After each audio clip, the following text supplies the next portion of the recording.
The first time Raphael Morty saw the boy, he thought it was a hallucination. The child was standing in a courtyard in Milan, kicking a worn football against a cracked stone wall. No bodyguards, no visible security, just a boy with dark hair and a face that looked disturbingly familiar. Too familiar. The boy turned slightly, and Raphael's world shifted. Same jawline, same eyes, same expression of quiet defiance. The child could not exist. Raphael was infertile. He had read the file himself. He had shattered glass in his office over it. And yet, the boy existed. Behind him, Naomi's voice was calm. "You finally see it, don't you?"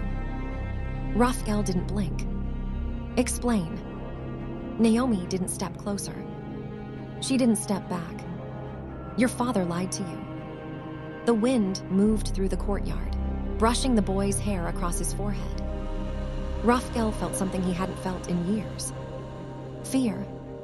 "Who is he?" Raphael asked. Naomi's eyes held his. "Your replacement. If you love cinematic crime stories like this, subscribe, because this only gets darker." Raphael Morty had built his empire on greed, disguised as ambition. He told himself he wanted growth, control, security. But the truth was simpler. He wanted immortality. Not spiritual, not moral, biological. The Morty name had controlled shipping lanes across Europe and East Asia for 3 generations. Smuggling networks, political leverage, silent wars fought in back rooms with signatures instead of bullets. But legacy required succession, and succession required blood. The board had begun whispering months ago. He could see it in the way they looked at him, the way they lingered on questions, the way they mentioned long-term stability. It was coded language. They wanted an heir. Without one, his rule would remain conditional. And Raphael despised conditional power. So he did what powerful men had done for centuries. He married strategically. Naomi Han was never meant to be romantic. She was leverage. Her father controlled key Asian shipping corridors that Raphael's empire desperately needed. The marriage united 2 power structures. But Raphael expected more. He expected a son.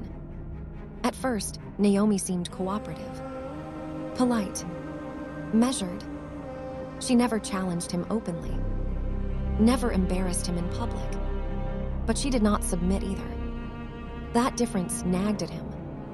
When she postponed medical consultations, he noticed. When she avoided direct conversations about children, he noticed. Raphael noticed everything. He prided himself on it. So when he discovered the medical file, permanent infertility, he didn't just feel betrayed. He felt robbed. She had stolen the one thing he needed most. Or so he thought. That night in the library, when she calmly revealed that the infertility wasn't hers but his, the world tilted. Raphael Morty, incapable of producing an heir. The words burned through him. He could handle rivals. He could handle betrayal. But weakness? No. His father had hidden it, protected the illusion. And Naomi had uncovered it before their marriage. Which meant she had entered the union knowing he was vulnerable, knowing his greatest insecurity, knowing his rule was unstable. She hadn't married him to empower him. She had married him to limit him. As realization settled in, something colder emerged. If she knew this, who else knew? And if the board discovered it, would they replace him? Or had they already begun? That night, Raphael didn't sleep. Instead, he opened his father's archived records. And that's when he found something far more disturbing than infertility. A sealed adoption file, dated the same year as the Milan assassination attempt. Child, male. Status, relocated. Guardianship, confidential. Raphael stared at the screen. A son. Not his, but his father's. Hidden. Buried. Erased from official lineage. Why? And more importantly, where was he now? The adoption registry listed the boy as deceased, but Naomi had just shown him a photograph of that same child. Alive. Raphael confronted Naomi the following evening in the courtyard. She didn't appear surprised. "I was wondering how long it would take you," she said softly. "How long what would take me?" Raphael demanded. "To stop being angry about infertility and start asking the right questions." Her calmness infuriated him. "You knew about him?" "Yes." "How?" She tilted her head slightly. "You assume your father was discreet." Raphael stepped closer. "You knew about my half-brother." "Yes." "And you kept it from me." "I waited." "For what?" "For you to become dangerous enough to deserve the truth." The words hit harder than any insult. "Explain." Naomi walked toward the fountain in the courtyard. Water echoed softly. "Your father removed him from succession because he wasn't controllable," she said. "He showed empathy." Raphael almost laughed. "Empathy?" "Yes. And empathy weakens empires built on fear." Raphael's jaw tightened. "So he erased him?" "Yes. And told the board you were the only heir." Raphael's mind moved quickly. If the board ever discovered the hidden son, their loyalty might shift. A controllable, hidden alternative. A silent backup. Naomi watched his thoughts unfold. "You still think this is about children," she said. "It's about power." "And you?" Raphael asked coldly. "Where do you stand in this?" Her answer was quiet. Opposite unchecked greed. He studied her carefully now. "You married me to expose him." "Yes." "You married me to destabilize me." "No," she corrected. "I married you to prevent you from becoming what your father was." "And what was he?" She met his eyes directly. "Untouchable." Silence stretched between them. Finally, Raphael spoke. "Where is he?" Naomi hesitated for the first time. And that hesitation told him everything. "He's alive," Raphael said. "Yes. And you know where." She didn't respond, but she didn't deny it either. Raphael's phone vibrated. Unknown number. A single message. "He knows you've seen him." The message on Raphael's phone did not contain a name. It didn't need to. "He knows you've seen him." Raphael read it 3 times before locking the screen. Naomi watched him carefully. "Who is it?" she asked. "Someone who shouldn't exist," he replied. He didn't tell her everything. Not yet. Trust was a currency in their marriage, and neither of them was wealthy. The next morning, the board convened early. That alone was unusual. Raphael entered the glass-walled conference room and immediately felt it. The subtle shift in posture, the way conversations stopped mid-sentence. They knew something. Board Chairman Vittorio Leone folded his hands neatly. "You look tired, Raphael." "I don't sleep when others move without permission," Raphael answered. Vittorio smiled faintly. "Then perhaps you should sleep more." The insult was surgical. Subtle. Public. Raphael took his seat without responding. Financial updates were presented. Shipping reports. Port acquisitions. Routine information. But beneath the data was something else. Hesitation. Uncertainty. Then it came. "Given recent instability," Vittorio began carefully, "we believe it's time to revisit succession planning." The room went silent. Raphael did not blink. "My succession is not under discussion." "Without an heir," Vittorio continued calmly, "our structure becomes vulnerable." There it was. Not a direct accusation, but a probe. Someone had whispered. Someone had planted doubt. Raphael's eyes scanned the room. He saw calculation. He saw fear. And worst of all, he saw anticipation. As if they were waiting for an alternative. As if they already knew one existed. He leaned back slowly. My bloodline is not your concern. Vittorio met his stare. In this organization, bloodline is everything. The board adjourned without resolution. But Raphael walked out knowing one thing with certainty. They were preparing for a contingency. And that contingency was not him. That evening, a black envelope was delivered to Raphael's private office. Inside was a photograph. The same boy from Milan. But this time, the boy was standing beside Vittorio Leone. Raphael did not confront Vittorio immediately. Greed had taught him many things, but patience had taught him more. Instead, he doubled security. Not around himself, around Naomi. If the board believed the hidden son was leverage, Naomi was the key to exposing him. The attack came 3 nights later. Subtle, professional. 2 masked men breached the estate's east wall. Silent entry, thermal masking, military precision. They weren't there to kill Raphael. They were moving toward Naomi's wing. Raphael intercepted them in the courtyard. Gunfire shattered the quiet. 1 attacker fell immediately. The second retreated. Raphael pursued him through the garden. But before capture, the man bit down. Foam at the mouth. Dead within seconds. Raphael crouched beside the body. Inside the man's jacket was a patch. Not Mafia. Not military. A private security emblem. One that Raphael recognized. Leone Holdings. As Raphael stood, Naomi was watching from the balcony.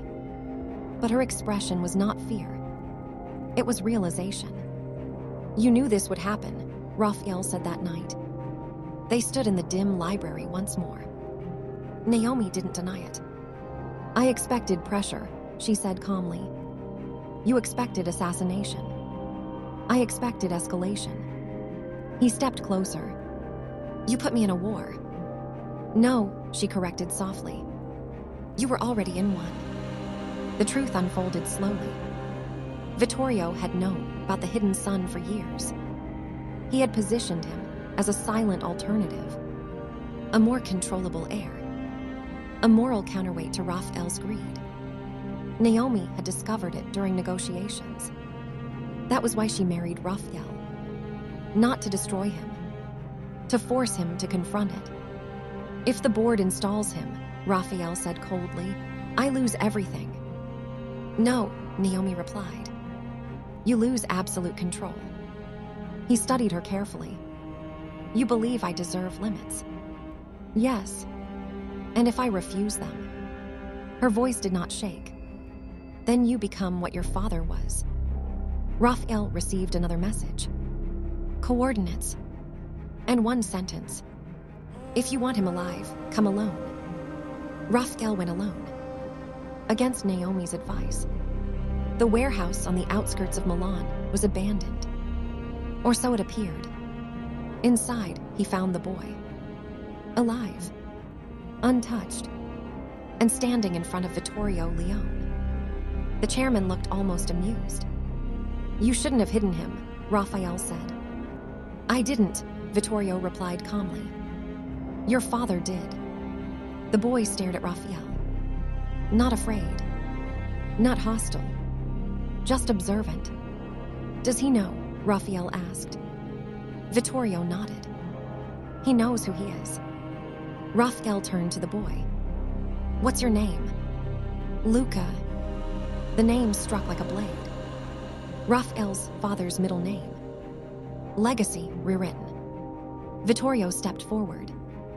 You see the problem, Raphael. The syndicate needs balance. You want to replace me. I want to protect the organization. Luca spoke for the first time. I don't want your empire. Luca's voice wasn't afraid.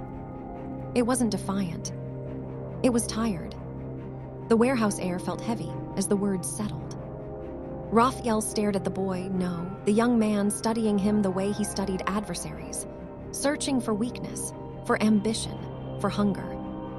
He found none. You don't understand what's being offered, Raphael said carefully. Luca met his gaze without flinching. I understand exactly what it costs. Vittorio folded his hands. You see, he has conscience, discipline, empathy. Empathy again. The word echoed like an insult. Raphael stepped closer to Luca. You think refusing makes you noble. I think taking it makes me complicit. The answer unsettled Raphael more than aggression would have. This was not a rival hungry for power. This was someone who had already chosen a different life. Then why meet me? Raphael asked. Luca's jaw tightened slightly.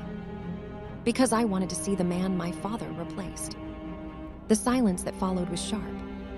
Replaced. Not erased. Replaced. Raphael's father had not simply removed Luca to secure power. He had judged him, found him unsuitable, and installed Raphael instead. The golden son, the ruthless successor. Vittorio stepped forward. The board believes Luca offers stability, continuity without excess. Raphael understood what that meant. Without greed, without brutality, without him. You tried to kill my wife, Raphael said quietly. Vittorio did not deny it. She destabilized the balance. Luca's head turned sharply. You attacked her. Pressure, Vittorio corrected, not assassination. Raphael's expression hardened. You miscalculated. Vittorio's eyes flicked to him. How so? Raphael's voice dropped. You assumed she was my weakness. Outside the warehouse, engines roared. Not Raphael's security. Naomi. Naomi entered without haste. No panic. No visible fear. The board's private security team froze at the sight of her. Because she was not alone. Behind her were 3 board members. Not Vittorio's loyalists. Neutral voters. The swing votes. Naomi stepped forward calmly. I dislike being pressured. Vittorio's jaw tightened. You overstep. No, Naomi replied evenly. I calculated. She looked at Raphael briefly, not for approval but acknowledgement. Then she addressed the room. Your contingency plan was flawed. Vittorio scoffed. Explain. You positioned Luca as leverage, she said. But leverage only works if the subject cooperates. Luca crossed his arms. I won't. Naomi continued. If Luca refuses the throne, the board fractures. She gestured subtly to the neutral members behind her. And fracture invites outside takeover. The weight of that reality shifted the room. Raphael saw it. The hesitation. The fear. The unspoken understanding that instability was worse than greed. You engineered this, Vittorio said quietly. Yes, Naomi answered. I needed Raphael to see the truth before you weaponized it. She turned to Raphael fully now. Your father removed Luca to preserve absolute control. You tried to remove Raphael for the same reason. The accusation hung heavy. Vittorio didn't deny it. Naomi stepped closer to Raphael. You don't get to be immortal, she said softly, but you don't deserve to be erased either. This wasn't rebellion. It was correction. Balance. Raphael studied her in silence. For the first time since their marriage, he saw the entire board, the entire game from her perspective. She hadn't married him to cage him. She married him to prevent him from becoming untouchable. And she had just prevented the board from replacing him. Vittorio's voice cut through the silence. If Luca refuses, then there is only one solution. He reached into his coat. The gun appeared almost casually. Board members stepped back. Security froze. Vittorio's aim was steady. Not at Raphael. At Luca. If he will not rule, Vittorio said quietly, he cannot remain leverage.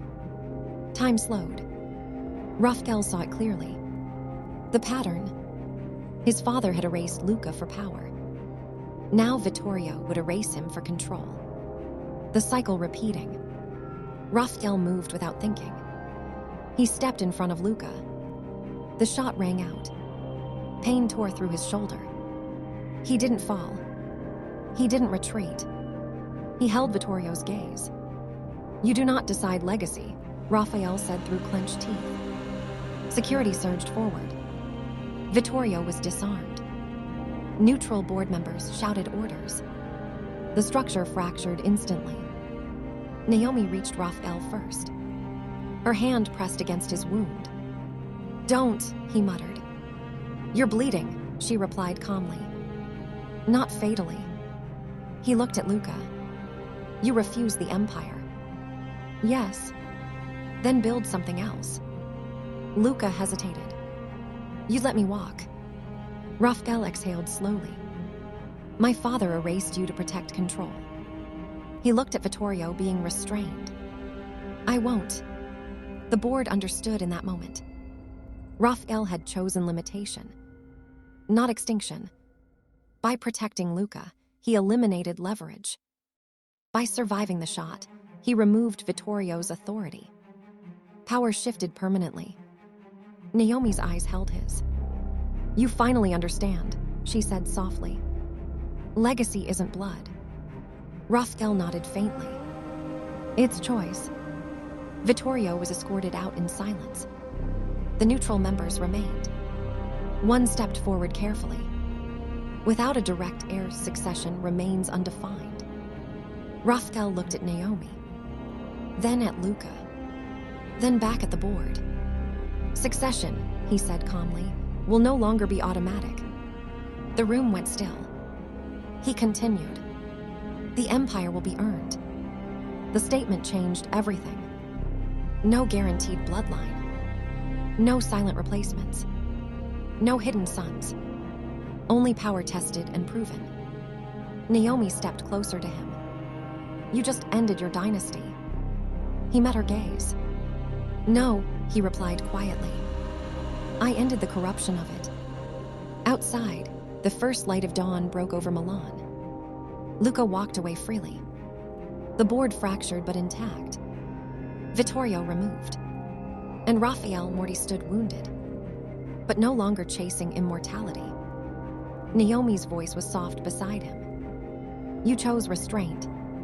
He allowed himself the smallest smile. You married me to limit me. Yes. He looked at her differently now. And now? Now, she said calmly, we rebuild it correctly. Final line.